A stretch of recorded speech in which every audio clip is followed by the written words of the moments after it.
চোখে আভাসে অদেখা কাঁটা, নাম জানলেও কেউ নাম ডাকে না, এটাই রফিকের দিনের শুরু।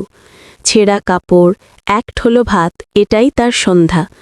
দিনের ঢেউয়ে মাদ্রাসার উঠোনে বেড়ায় সে, কখনো কাচের রঙিন টুকরা দেখতে হাসে, কখনো বৃষ্টির গন্ধে হারায়।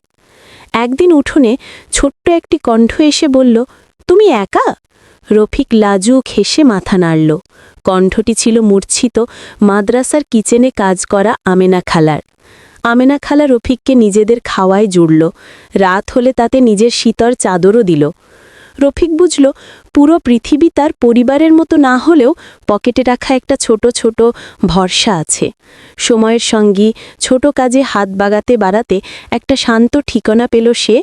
স্নেহের অজানা নামটিই তার নতুন ঠিকানা। আর রফিকের চোখে এখন কাঁটা কম, কুড়ে উঠে অল্প অল্প করে হাসি। মানুষের উপকারও। ভিডিওটি ভালো লাগলে একটা সাবস্ক্রাইব করে পাশের বেল আইকনটি বাজিয়ে দিন।